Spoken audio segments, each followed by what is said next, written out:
Cuando nacemos, ya traemos la muerte escondida en el hígado o en el estómago, o acá, en el corazón, que algún día va a pararse.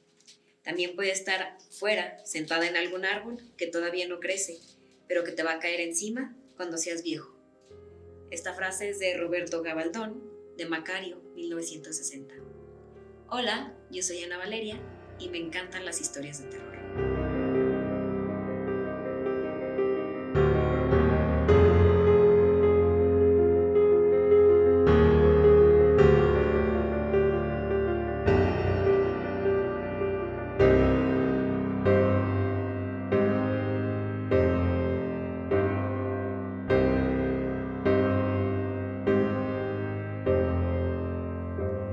En este episodio, tal vez salgamos un poco del esquema, pero me es inevitable preguntarme, ¿se puede cometer el crimen perfecto? Es algo que supongo que toda historia y todo villano desea en algún momento. Sin embargo, no siempre uno puede imaginar que haya un crimen perfecto, que no tenga culpable, que no haya rastro, que no haya evidencia.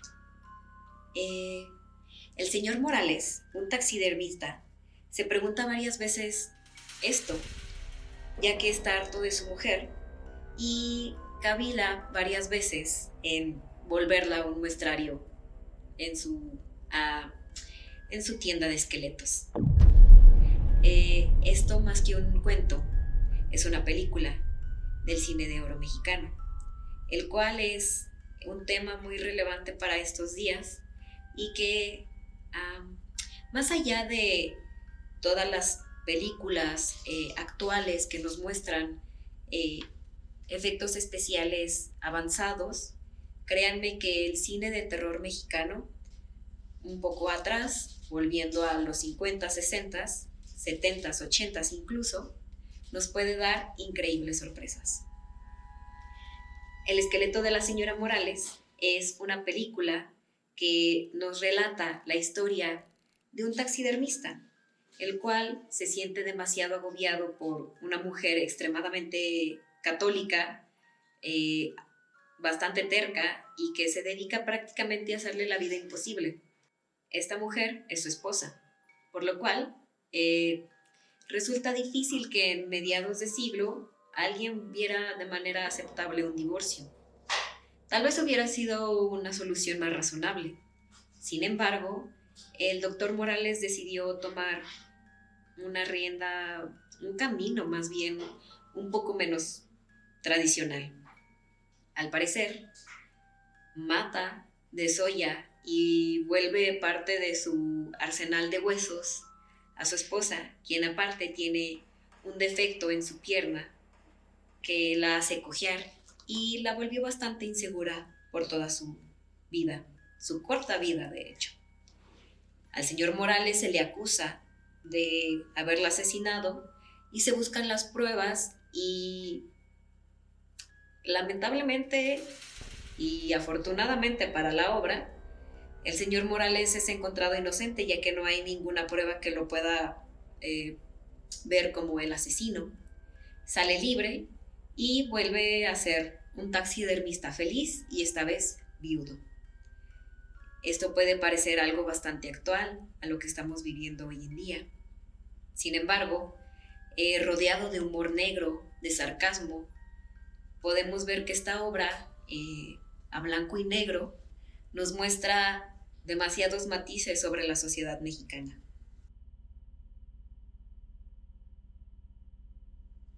Una segunda obra que podemos darnos cuenta que realmente cambió el rumbo de la cinematografía mexicana es un poco más adelante, en 1984, cuando los juegos infantiles van demasiado lejos.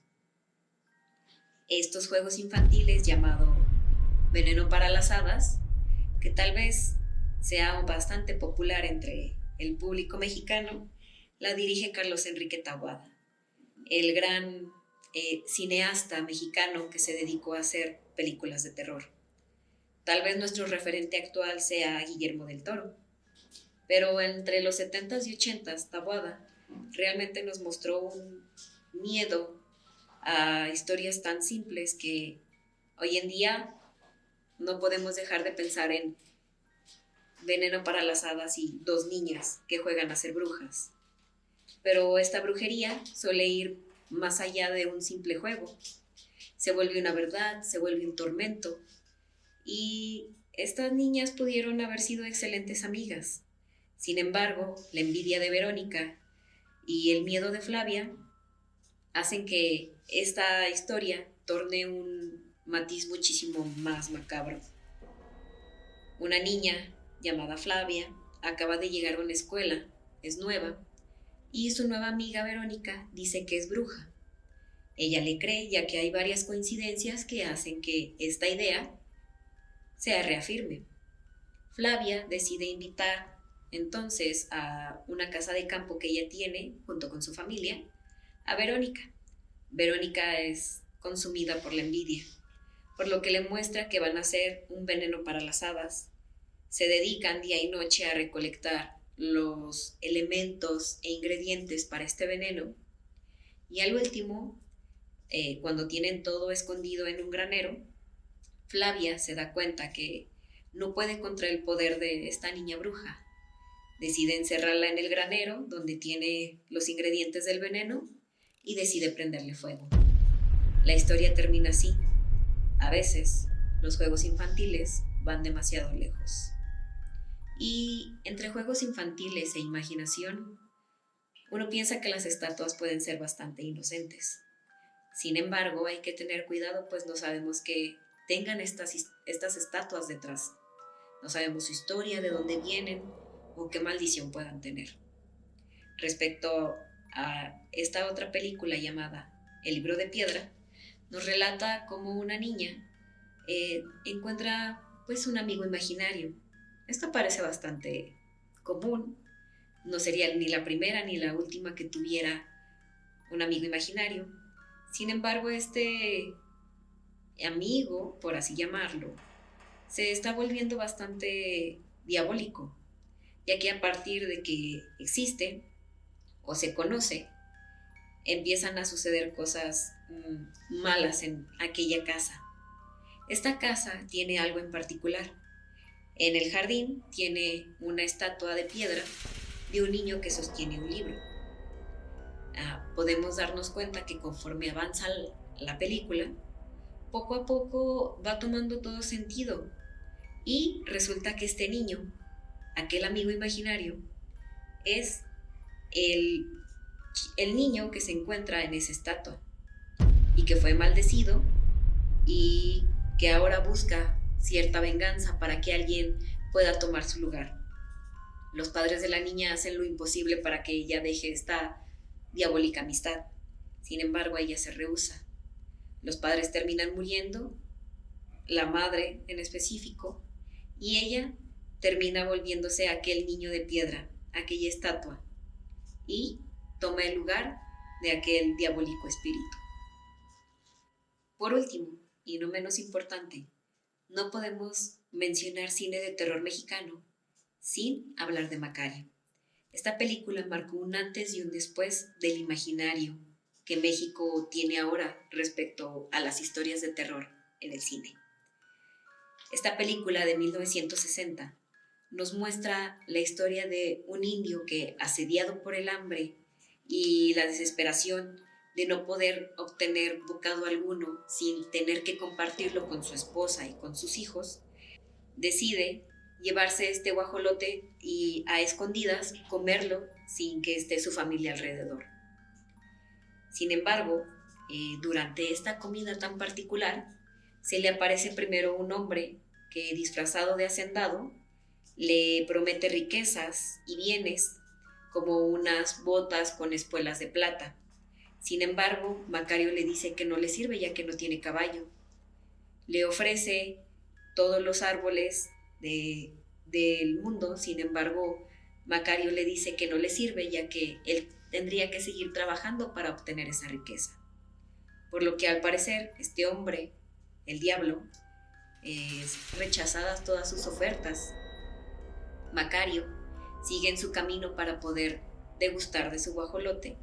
Sin embargo, vuelve a toparse con otro hombre, un mendigo, que le pide que le comparta de su comida. Sin embargo, Macario entiende que este pobre hombre no es cualquiera, sino que es Dios, y le dice que lo que busca solo es un gesto, que él no lo necesita realmente, por lo que rechaza la oferta de Dios. Y por último, se encuentra con un hombre con un zarape, un calzón de manta y un sombrero de paja, el cual Macario entiende quién es este hombre, y al entender que es la muerte, decide compartirle su guajolote. La muerte le pregunta que por qué decide compartirlo con él, y pues le dice que la muerte es inminente, no respeta ricos, no respeta pobres, ni jóvenes, ni viejos. La muerte es natural y es parte de la vida. Entonces, la única forma de él poder congraciarse es compartiendo un poco de su comida. La muerte decide darle un pacto, un negocio, en el que Macario va a tener un tipo de líquido o agua que sea medicinal, por lo que Macario acepta este regalo y logra curar a su hijo y a otras, y poco a poco a más personas. El único trato que tiene respecto a esto, o cláusula que se le podría mencionar, es que si la muerte se presenta a los pies de aquella persona enferma, vivirá, pero si se encuentra en la cabeza de aquella persona que está enferma, no hay remedio y morirá. Macario, con esta premisa, poco a poco, se vuelve famoso y como curandero, tanto que deja sin trabajo a los médicos y a los sepultureros. Como esta historia se desarrolla en el siglo XVII, es condenado primero por brujería. Sin embargo, la forma de poder que se le absuelva es que el hijo del virrey se encuentra muy enfermo. Sin embargo, el Macario, al ir a querer curar al niño, se da cuenta que la muerte está a la cabeza, por lo que no hay remedio. Entonces, decide huir para poder evitar aquel juicio. Macario se encuentra escondido y llega a una cueva. A esta cueva se da cuenta que es la cueva de la vida y la muerte, por así mencionarlo, en el que se da cuenta que hay un montón de velas. Todas y cada una de esas velas es la vida de una persona. Macario se da cuenta que su vela está a punto de extinguirse y encuentra la muerte dándose cuenta que no respetó aquel trato. La muerte le dice que es inevitable llegar a su fin, y Macario, con tal de querer huir y querer alargar su vida, roba su vela. Sin embargo, no logra poder escapar. Muere en el bosque y su mujer encuentra su cuerpo. Al parecer, después, en una escena diferente, la mujer de Macario lo despierta y el guajolote solo se encuentra consumido hasta la mitad, por lo que nos deja una pregunta o la zozobra de si esta historia realmente pasó o solo fue la imaginación de Macario. Esta historia resulta relevante ya que es esta adaptación mexicana de una historia y un mito que se repite constantemente tanto en diferentes países como en diferentes culturas. Por ejemplo, esta historia se llama El ahijado de la muerte por los hermanos Grimm. O también hay una versión francesa en el que este campesino, un diablo disfrazado de sacerdote, decide dejarlo ciego y él encuentra un manantial donde tiene propiedades curativas. A partir de ahí, él se vuelve un médico y logra curar a la hija del rey y casarse con ella.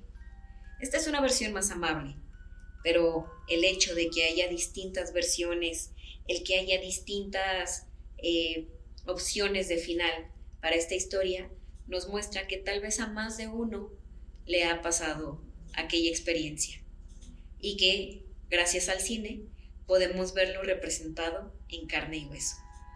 El blanco y negro nos da una magia y una perspectiva que muchas veces olvidamos con el cine actual. Sin embargo, gracias a estas películas tenemos un acervo en nuestra cultura que nos recuerda que la vida y la muerte son parte de nosotros, que es inevitable hacer pactos con el diablo o con Dios, que incluso obras como El esqueleto de la señora Morales se basa en una historia que había olvidado mencionar, El misterio de Islington, de Arthur Machen. Esta historia, con un corte un poco periodístico, nos relata más o menos las bases de esta película que realmente nos va a sacar una sonrisa y a la vez una preocupación. Y por último, aquellos juegos infantiles, pero a la vez macabros, nos recuerdan que es muy probable que alguien nos asegure que son brujos o que son brujas y que tal vez pueden hacer con nosotros lo que querramos y podemos terminar quemándolos, como a la vieja usanza de la Inquisición y como lo hizo Flavia con Verónica. Espero que les haya gustado este episodio. Les agradezco mucho por seguir escuchándome, seguir viendo los videos. Les agradezco mucho por verme en el CISAR. Espero que sea de su agrado.